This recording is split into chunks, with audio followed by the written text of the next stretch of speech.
That third failure in a row, did you think, I need to pack this in? Never.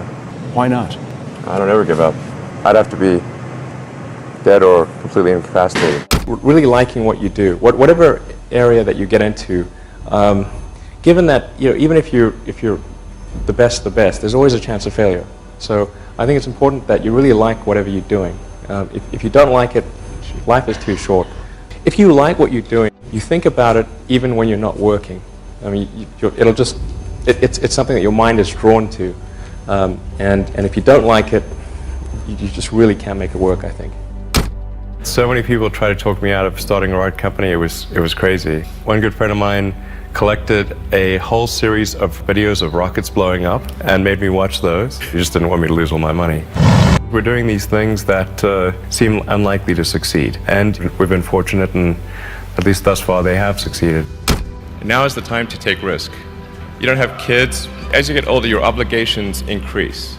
And once you have a family, you start taking risk not just for yourself, but for your family as well. It gets much harder to do things that might not work out. So now is the time to do that before you have those obligations. So I would encourage you to take risks now. Do something bold. You won't regret it. How did you figure you were going to start a car company and be successful at it? Well, I didn't really think Tesla would be successful. I thought we would most likely fail.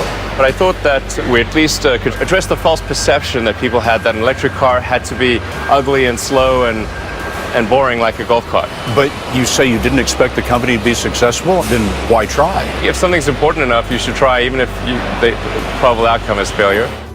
We focus on signal over noise. A lot of companies get confused. They spend money on things that don't actually make the product better. For example, at Tesla, we've never spent any money on advertising. We put all of the money into R&D and manufacturing and design to try to make the car as good as possible. I think that's the way to go. For any given company, just can keep thinking about, are these efforts that people are expending, are they resulting in a better product or service? And if they're not, stop those efforts.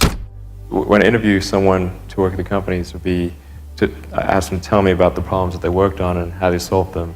And if someone was really the person that solved it, they'll be able to answer multiple levels. They'll be able to go down to the brass tacks. And if they weren't, they'll get stuck. And then you can say, oh, this person was not really the person who solved it, because anyone who struggled hard with a problem never forgets it. If you're creating a company or if you're joining a company, the most important thing is to attract great people. So either join a group that's amazing, that you really respect, or if you're building a company, you've got to gather great people. I mean, all a company is a group of people that have gathered together to create a product or service. And so depending upon how talented and hardworking that group is, and the degree to which they are focused cohesively in a good direction, that will determine the success of the company. So do everything you can to gather great people if you're creating a company. So you've got to make sure that whatever you're doing is a great product or service. It has to be really great. And I go back to what I was saying earlier, where if you're a new company, I mean, unless it's like some new industry or new market that, if it's an untapped market, then you have more ability to,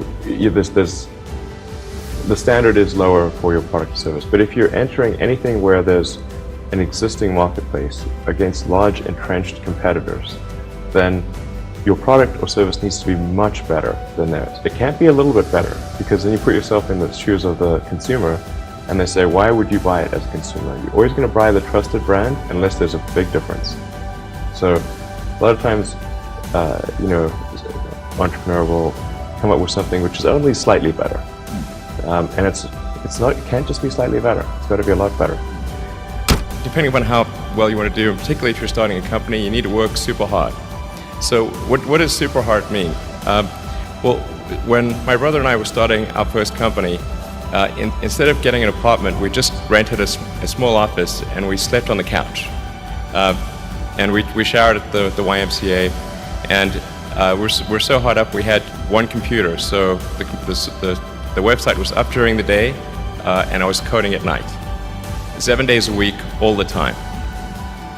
And I sort of briefly had a girlfriend in that period, and in order to be with me, she had to sleep in the office. So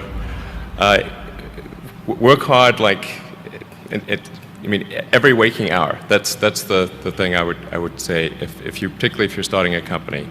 And I mean, if you do simple math, you say like, okay, if somebody else is working 50 hours and you're working 100, you'll get twice as much done in the course of a year as the other company.